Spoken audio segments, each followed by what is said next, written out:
వీడి పేరు మహమ్మద్ నజీమ్, ఉత్తరాఖండ్.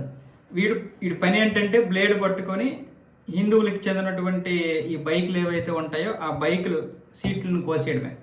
సీట్లను కోసేస్తే ఆ పక్కనే ఉన్నటువంటి వీళ్ళకి చెందినటువంటి వారి షాపులకు వెళ్ళి ఈ సీట్లు మన వాళ్ళు కొనుక్కుంటారు. దీని మీద బాధపడమే తప్ప పోలీస్ కంప్లైంట్కి వెళ్ళి లేకపోతే పోలీస్ స్టేషన్కి వెళ్ళి వాళ్ళ యొక్క బాధని చెప్పుకొని దీని వెనక తిరగలేరు.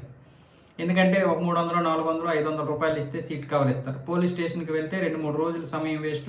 పైగా పోలీసులకి ఒక 500, 1000 రూపాయలు ఇవ్వాలి. దీనికోసం తిరగతా ఉండాలి.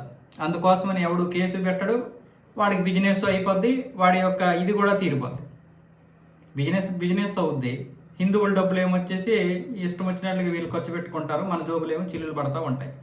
లాస్ట్కి ఈ వెధవగాడిని ఒకటి పట్టుకున్నారు. మొత్తానికి కెమెరాలతో షూట్ చేసి ఎవడు చేస్తున్నాడా అని చెప్పి ఒకడు పట్టుకుని పోలీస్ స్టేషన్కి వెళ్ళి ఎంక్వైరీ చేస్తే వీడి పేరు మహమ్మద్ నజీర్ అని తెలిసింది. మహమ్మద్ నజీమ్. వీడిని పట్టుకొని తాట తీస్తే వీడి యొక్క వ్యాపారం గురించి మొత్తం చెప్పాడు. ఆ చుట్టుపక్కల ఉన్నటువంటి వారి మొత్తం వ్యాపారస్తులందరి గురించి.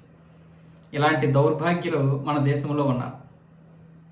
మరి వీళ్ళకి ఏంటి, మళ్ళీ ఈ ఉమ్మేసినటువంటి జ్యూసులు మనకి ఇస్తారు, ఉచ్చబోసినటువంటి జ్యూసులు ఇస్తారని వీడియోలు చూపించినా మన వాళ్ళు నమ్మరు. దానికి మళ్ళీ మన మీదే ప్రొటెక్షన్. మళ్ళీ దరిద్రం అంతా కూడా. ఎంత దౌర్భాగ్యంగా ఉన్నారో చూడండి. ఇలా ఎవడూ చేయడు. బహుశా ఎవడూ చేయడు. ఇలాంటి పనులు అయితే ఎవడూ చేయడు. మనలో కూడా వెధవలు ఉన్నారు కానీ ఇలాంటివి ఆహారంలో ఉమ్మేయడం, ఆహారంలో ఉచ్చబోయడం, ఈ విధంగా సీట్లు కట్ చేయడం ఏ వెధవ చెత్త నా కొడుకు చేయడు.